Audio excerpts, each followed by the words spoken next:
Okay, okay. Let me paint the picture here.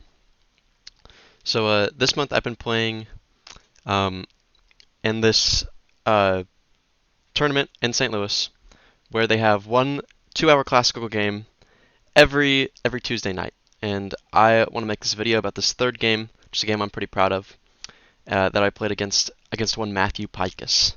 Now let me tell you about Matthew Pikus. Okay, I've played Matthew twice before in classical chess, and the first time was last October at another St. Louis kind of monthly tournament. And it was in the first round. I show up to the board. He's a lot higher rated than me, and at that time he was as well. He's been hovering around 2050, and I think around that time I was maybe 1650. Um, Now I get to the board, and he doesn't show up until 30 minutes past the posted start time. Um, and then he goes on to just completely destroy me in a Jobava London we played. It was like made on move 29. I was like down an entire piece. It was rough. It was a rough tournament loss. Not my worst, but it was up there. And then I played him a second time a few months ago. Some also random St. Louis tournament. Also in the first round. Also he appeared 30 minutes late again, and he still beat me badly that game. Now, yesterday played him again, um, and I just want to share that game. So, first of all, I play e4. He shows up. He shows up just a little bit late. I play e4. His time's ticking. He shows up about 5 minutes late. So, pretty negligible time disadvantage as far as Matthew's usual time disadvantages go, right? Now he plays d6, and this is the sign of the Pirts or the Perk, as some people pronounce it. Um, Now I've had one other game in the Pirts, and it was also against Matthew Pikus. So I'm not too well versed in the Pirts as it relates to classical chess, but I at least have some foundations. So d4, very principled move, knight f6, knight c3, and then e5. Now I knew Matthew played this, and the last game I played against him in the ICC Open, that tournament was called, I played d takes, queen takes, king takes, bishop g5, bishop b4, long castles. And from a distance, I thought this was just a lot better for me. But it turns out that Matthew was very well prepared to go into this, and this is the kind of position that he wanted. And in this position, I played f3, and we got kind of a drawish game, but luckily for him, I ended up blundering somewhere in the middle game, and he got a relatively smooth win out of it. Now, this game, I decided to not go for DE. I wanted something a little bit more active. So I spent some time here deciding what I wanted to play. And I was trying to think back to my repertoire and what my repertoire recommended here. I have some chessable courses that I like to reference. And I remembered that against the Pirts and against the modern defense, which is g6 at an earlier point in the game, and sometimes Pirts and modern they can be very similar. I know that against these systems, I generally like to play f4. So I spent some time here trying to figure out when I could play f4. I thought maybe I could develop my bishop, but then if I were to play f4 at some point, um, he could take and I'd take back and I'd lose a tempo with a bishop, so I didn't really want to move this piece. Didn't really want to develop my knight because I want to play f4 and then move the knight to f3. So I decided I'm already out of prep. I just want to play f4. See what happens this game, right? So it seems I got him out of prep as well.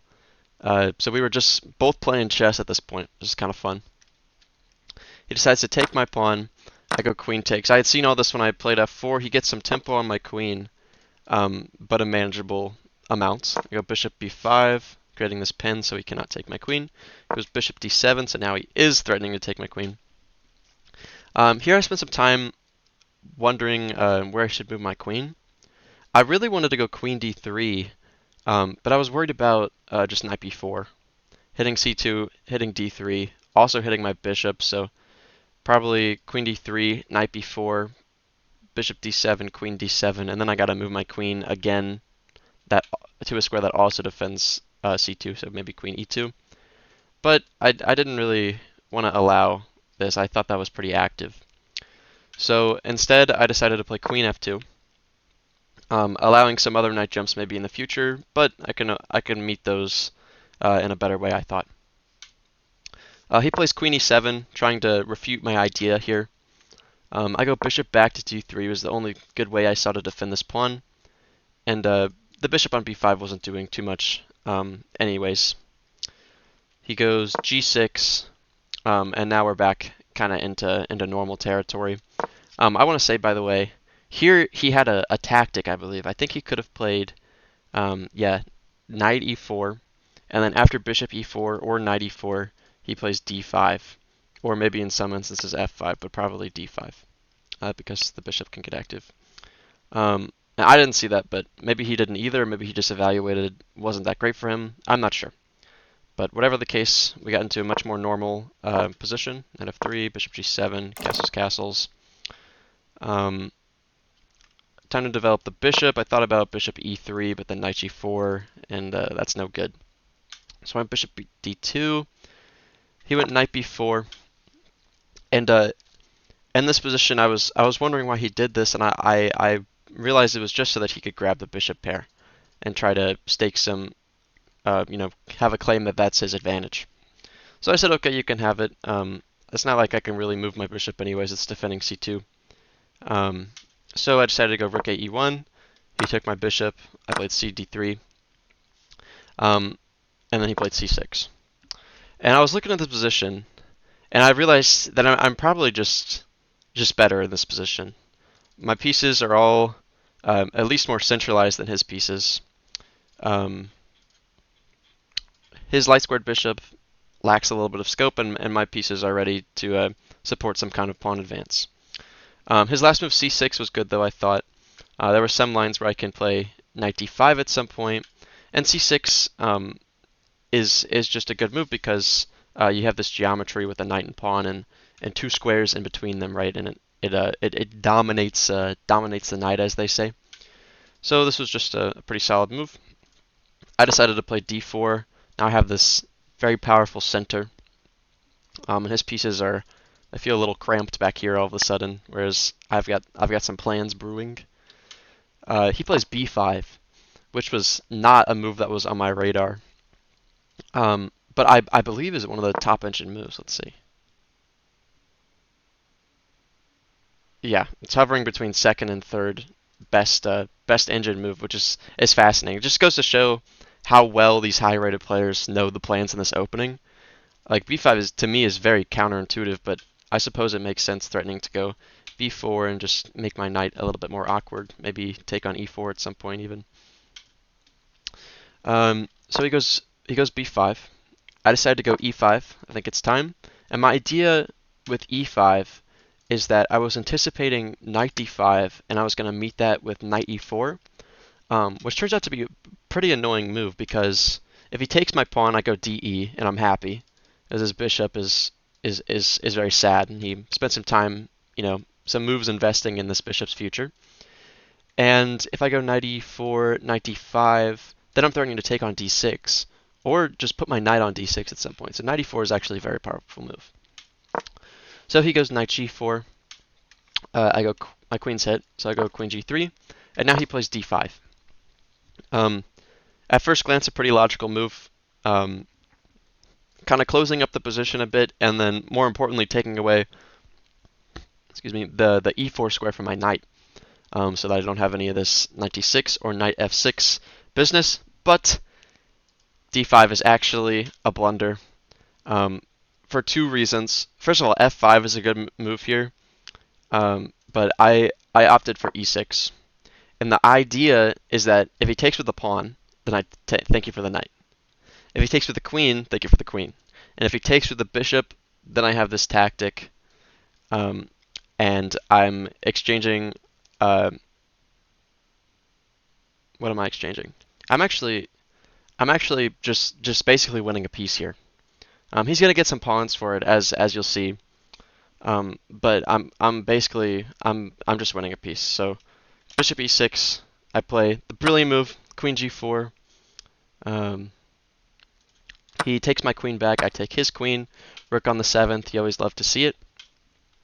And then he goes for this line, bishop f3, rook f3, and the idea is to take my d4 pawn with check.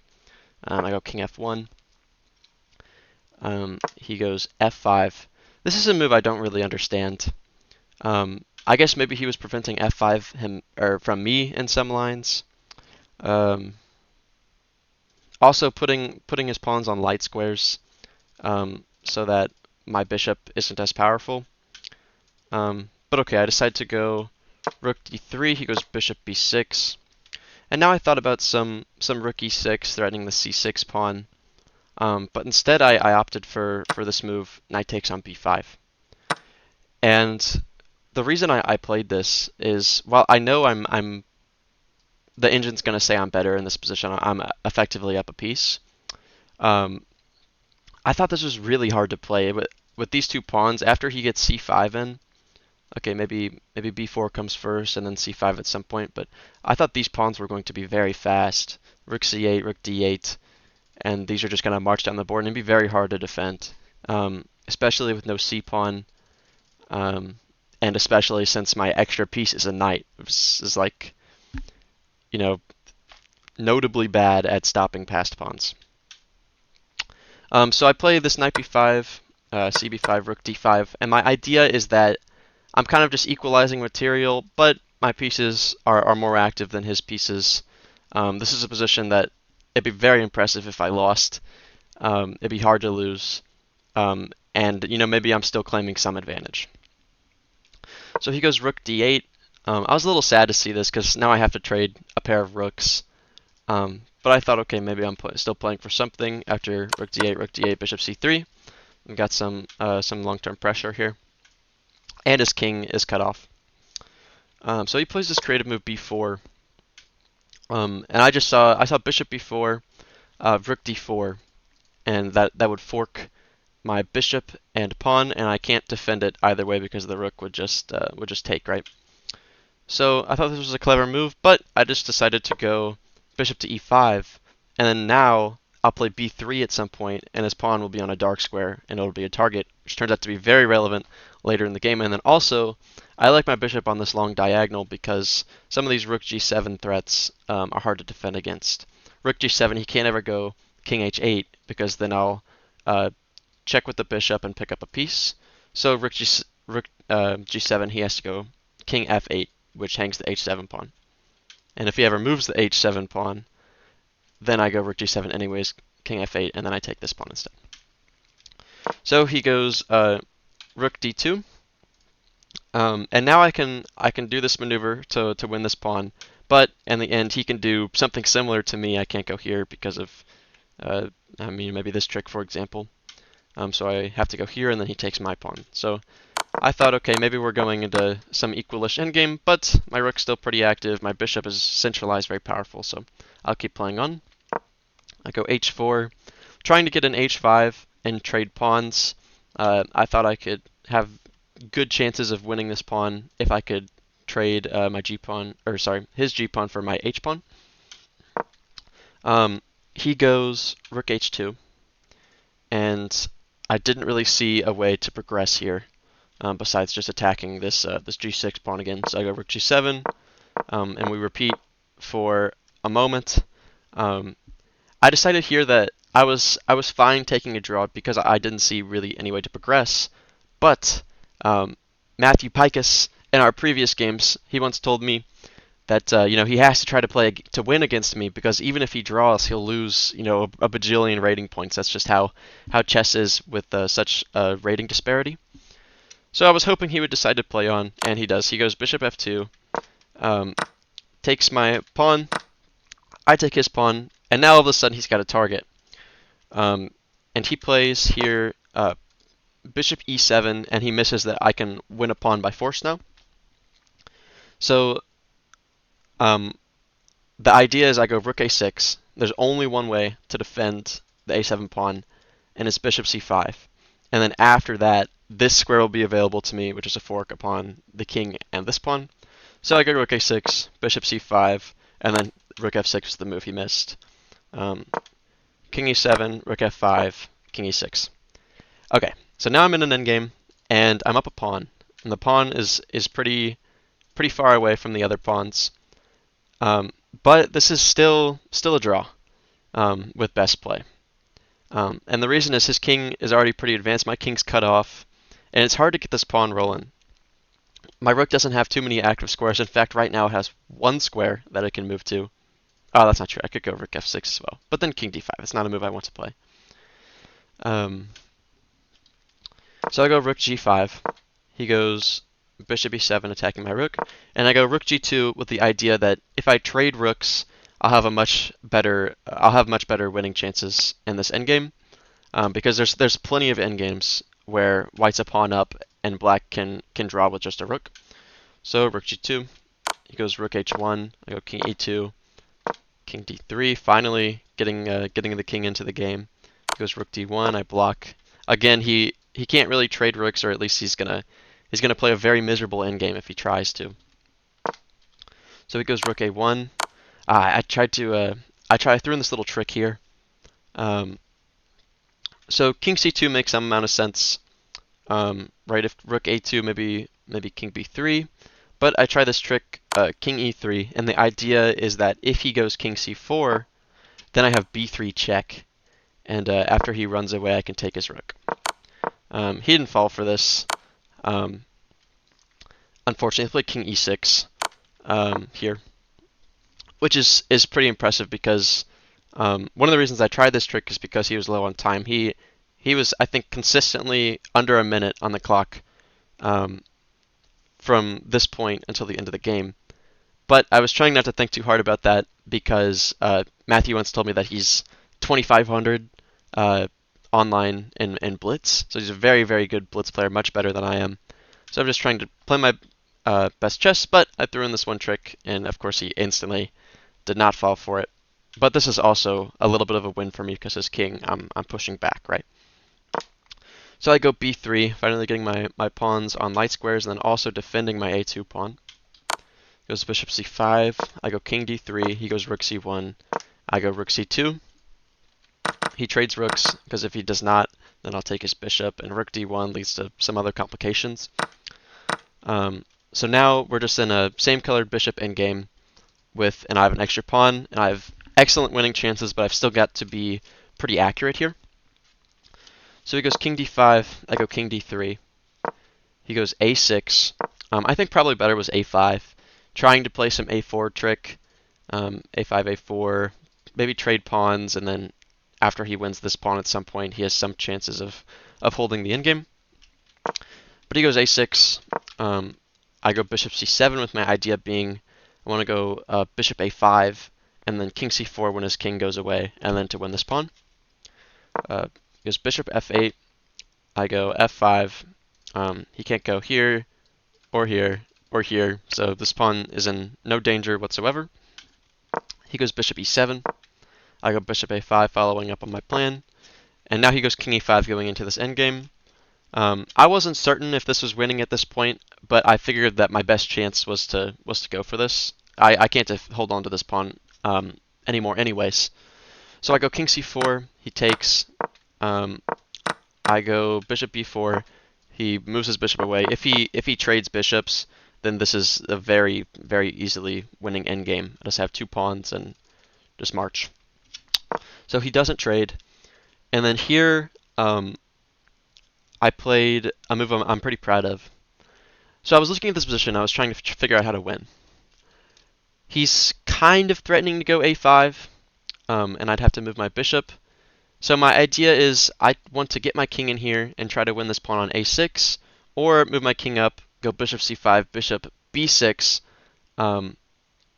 and then after his bishop moves, I can go king b7. He can't go a5 anymore because my bishop would take, and then I'm just winning the pawn on a6.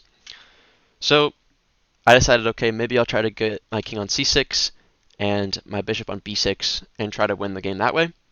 But I didn't want to go king c5 because I thought king d5 was better. It turns out actually both of them are winning. I'd argue king c5 is more complicated, but this move is just very aesthetically nice, right?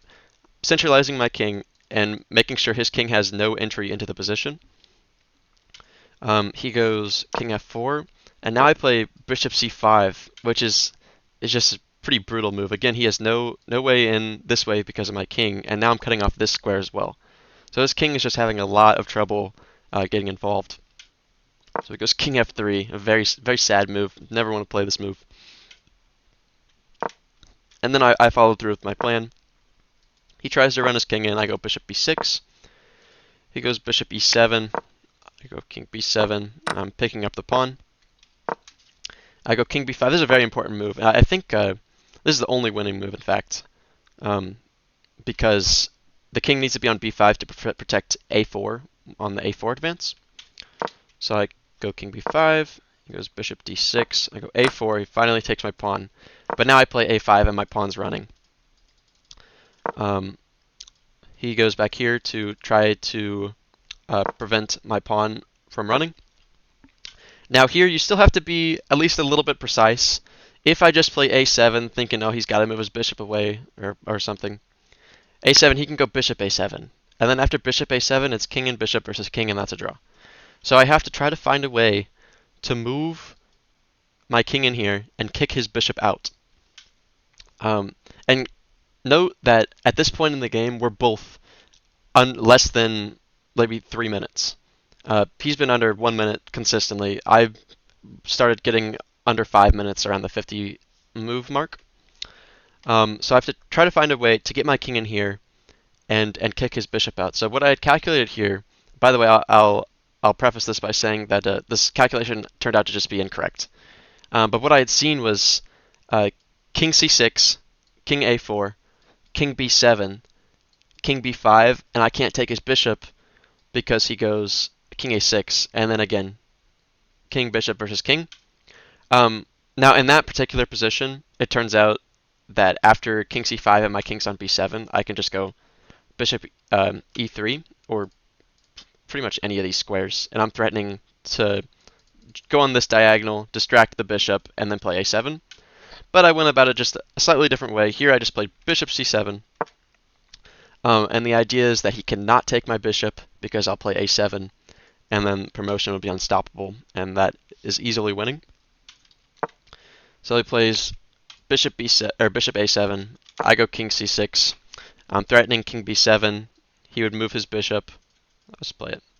Let's say king a4. I go here. He's got to move his bishop, and then bishop b6, blocking the bishop's access to a7. And this is very easily winning after I make a queen. So I win my confrontation against Matthew Pikus. It's a tough game. Pretty happy.